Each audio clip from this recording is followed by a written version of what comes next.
প্রিয় দর্শক মন্ডলী, আসসালামু আলাইকুম ওয়া রাহমাতুল্লাহ। তো আমি ডক্টর রফিকুল ইসলাম। আপনারা দেখতেছেন আমার YouTube channel doctor Rafiqul Islam.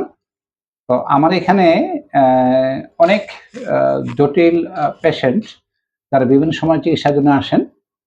তো দেখা যায় রোগটা যদি জটিল হয়, অনেক সময় যে প্রথমে একটা সাক্ষাৎকার নেই, অথবা দেখা যায় যে রোগটা যখন ভালো হওয়ার পথে বা ভালো হয়ে যায়, তখন একটা স্টেটমেন্ট এবং সাক্ষাৎকারটা নেই। এবং সাক্ষাৎকারটা এই কারণে নেওয়া যে অনেকে হচ্ছে হোমিওপ্যাথিটা একটু নেগলেসিভ ভাবে দেখেন যে আসলে হোমিওপ্যাথিতে রোগ ভালো হয় কিনা। তো এই ভুল ধারণা দূর করার জন্য কিন্তু অ্যাকচুয়ালি যে আমার ইউটিউব চ্যানেলে বিভিন্ন যে রোগীর যে সাকসেস হিস্টরি গুলো এগুলো তুলে ধরা। তো বাই দা বাই আমার এখানে হচ্ছে যে নিমতলা থেকে আপনার হচ্ছে যে আফিয়া ৬ বছরের একটা মেয়ে, ফুটফুটে মেয়ে। তো নিমতলা থেকে আসছেন। ওর হচ্ছে যে আপনার জিভের নিচে হচ্ছে যে আপনার সিস্ট ছিল, ১ বছর আগে আসছেন। তো আম আলহামদুলিল্লাহ আমি ট্রিটমেন্ট করতেছি। আপনার হচ্ছে ৯ মার্চ আমার এখানে আসছে। আজকে হচ্ছে এই আপনার ৩০ এপ্রিল। তো শুকর আলহামদুলিল্লাহ এই পেশেন্টের মা স্টেটমেন্ট বলল যে আগে থেকে অনেক ভালো আছে। তো অ্যাকচুয়ালি যে আমরা জানবো যে এই আফিয়া যে নিমতলা, আপনারা জানেন নিমতলা, আম আমি তো আছি সিপাহীপাড়া আসছি। নিমতলা মোটামুটি অনেক দূর থেকে আসছেন। তো আমার এখানে অ্যা কিভাবে আসলো এবং কোথায়, কোথায় ট্রিটমেন্ট করছে আর ওর যে সমস্যাটা কতটা ইমপ্রুভ আ হয়েছে, আমরা সরাসরি রোগীর গার্ডিয়ান যে আছে ওর মা আফিয়া, ওর মা কি নাম আপনার? আমার নাম বেগম খুশি। খুশি বেগম। আচ্ছা, খুশি বেগম, তার কাছ থেকে জানবো। আসসালামু আলাইকুম। ওয়ালাইকুম আসসালাম। জি, তো আসসালামু আলাইকুম। ওয়ালাইকুম আসসালাম। তো একটু আফিয়া যে একটু আ স্পষ্টভাবে বলেন যাতে দর্শক যারা আছে তারা বুঝতে পারে যে ওর সমস্যাগুলা, ওর যে সমস্যা আ কখন থেকে একটু ডিটেইলস আমার দর্শক মণ্ডলীদের উদ্দেশ্যে বলেন দেখি। আমার মেয়ের এই সমস্যা গত ১ বছর আর বেশি হবে। ১ বছরের বেশি হবে। সমস্যাটা একটু বলেন কি?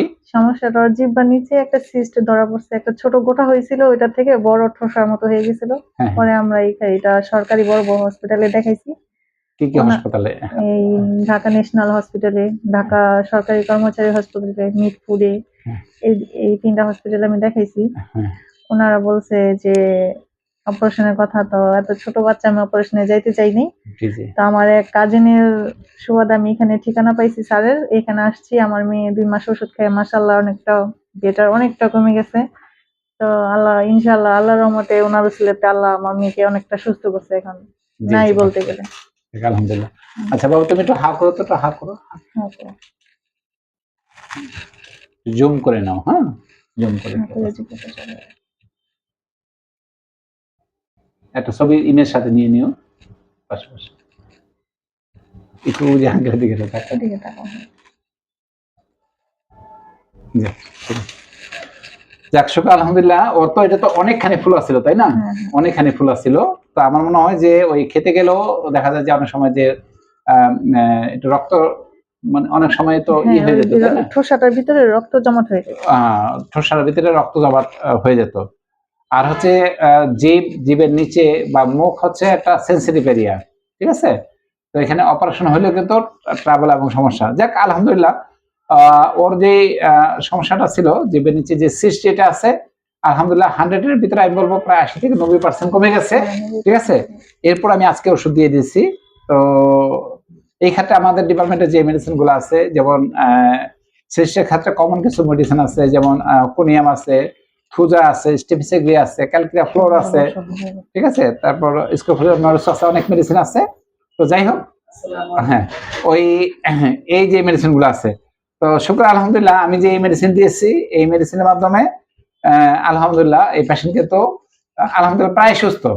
তো দোয়া করবেন যে আফিয়া ওর বাকি যে সমস্যাটুকু আছে যাতে ইনশাল্লাহ স্থায়ীভাবে সমাধান হয়, তাই না? এবং হ্যাঁ ইনশাল্লাহ, এবং তার মাও যে খুশি বেগম, তিনিও আসলে আমার ট্রিটমেন্টে আছেন। তো এবং আলহামদুলিল্লাহ আশা করি ইনশাল্লাহ মা মেয়ে দুজনেই পরিপূর্ণভাবে সুস্থতা হবেন, সুস্থ হয়ে আর অন্যান্য রোগীদের এখানে নিয়ে আসবেন।